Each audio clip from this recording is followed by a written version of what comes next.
What if I told you that the biggest battles for gender equality weren't fought in courtrooms or on the streets, but on your TV and movie screens? Buckle up, because we're about to dive into how Hollywood went from reinforcing stereotypes to smashing them, and how it's been secretly shaping your worldview all along. Hey everyone, welcome back to the channel. I'm your social scientist, and today we're peeling back the curtain on how media has been quietly revolutionizing gender roles right under our noses. Now, you might be wondering, 1. How have gender portrayals in media changed over the years? 2. Which characters or shows have been the most groundbreaking? 3.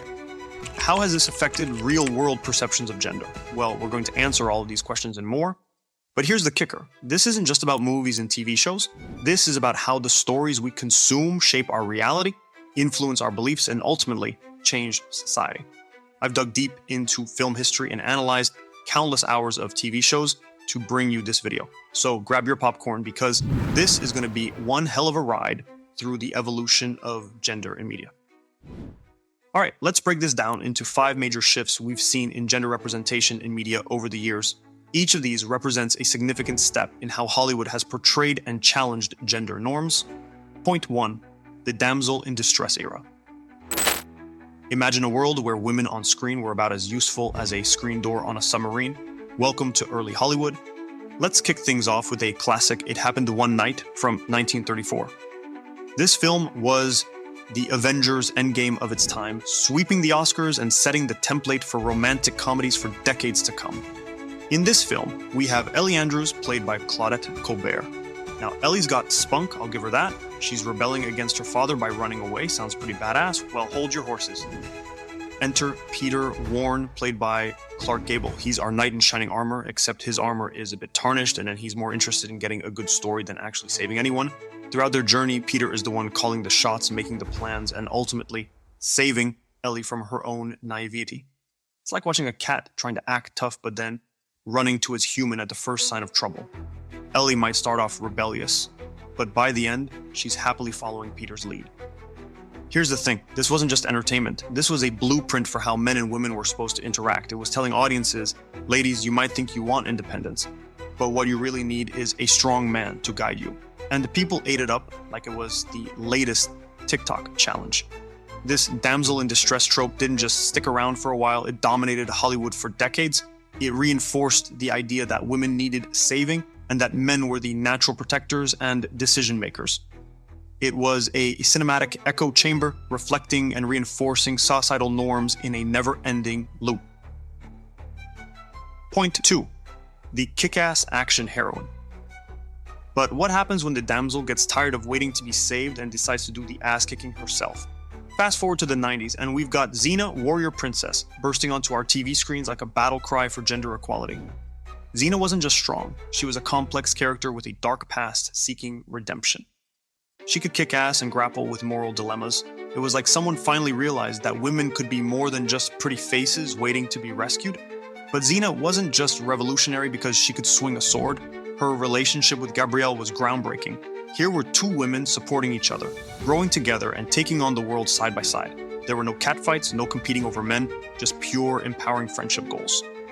It was the 90s version of girls supporting girls before it was a hashtag.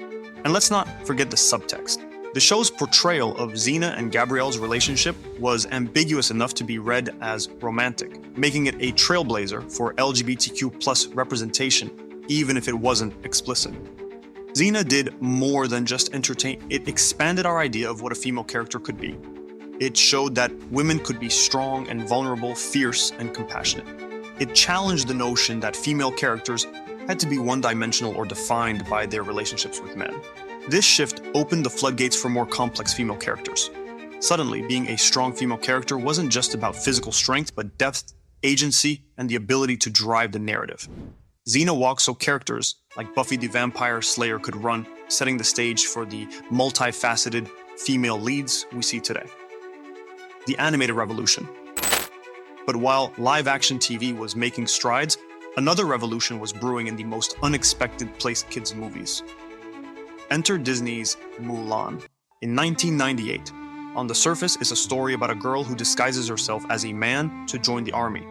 But dig a little deeper and you'll find it's a masterclass in smashing gender stereotypes. Mulan isn't your typical Disney princess waiting for her prince. She's out there saving all of China, and she's doing it while challenging every gender norm in the book. She fails at being the perfect bride, but excels at traditionally masculine tasks. The film's hit song, I'll Make a Man Out of You, is a brilliant subversion of gender expectations. It lists all these supposedly masculine traits, strength, swiftness, mysteriousness, and then reveals that the person who embodies them best is, in fact, a woman. But Mulan's not alone in this animated revolution. Let's talk about Merida from Brave. This fiery-haired Scottish princess isn't just bucking tradition. She's taking a bow and arrow to it. Merida's not interested in marriage or being a proper princess. She's all about forging her own path, even if it means turning her mother into a bear. You know, typical teenage rebellion stuff. What's really revolutionary about Brave is its ending. There's no wedding, no prince. Merida's happily ever after is the freedom to be herself and a better understanding with her family. It's telling viewers that a woman's story doesn't have to end with romance to be fulfilling. These animated films were Trojan horses of progressiveness. Under the guise of children's entertainment, they were introducing radical ideas about gender roles to young audiences. They showed that girls could be heroes in their own right, that they could defy societal expectations, and that their worth wasn't determined by their ability to find a man. Moreover, these films weren't just empowering for girls, they were expanding the idea of masculinity too. Characters like Li Shang in Mulan and Kristoff in Frozen showed that men could be strong and sensitive and that they could respect and support strong women without feeling threatened. It was a whole new world of gender representation, and it was shaping the worldviews of an entire generation. Point 4. The complex anti-heroine. But what happens when our female leads aren't perfect role models? What if they're messy, complicated, and sometimes downright unlikable?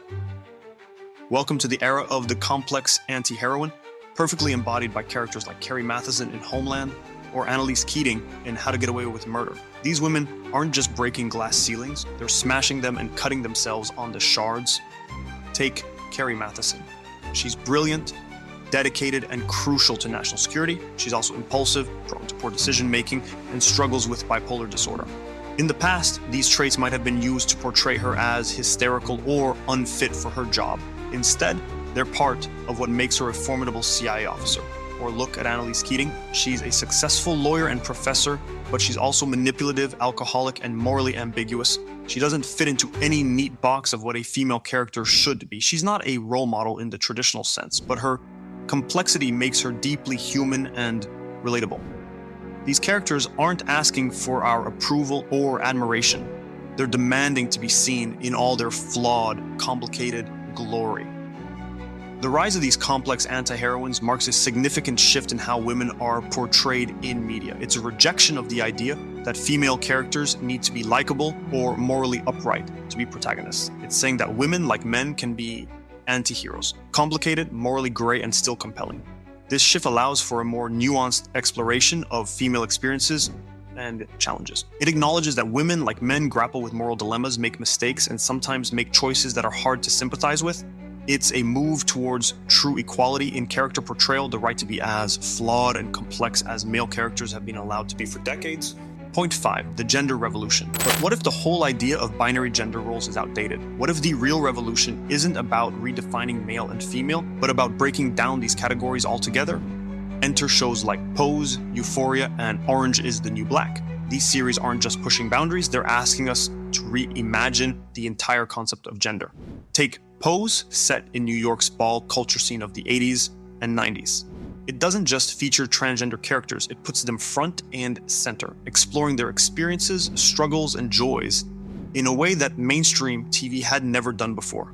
It shows gender as performance, as identity, as a spectrum rather than a binary. Or look at Jules from Euphoria. As a trans character, Jules isn't defined by her transition story. She's a complex teenager dealing with love, friendship, and self-discovery like any other character. The show treats her gender identity as just one facet of who she is, not her entire storyline. Orange is the New Black gave us Laverne Cox as Sophia Bursette, making her one of the first openly transgender actors to play a transgender character on screen. The show explored Sophia's experiences both pre and post-transition, humanizing and normalizing the trans experience for many viewers.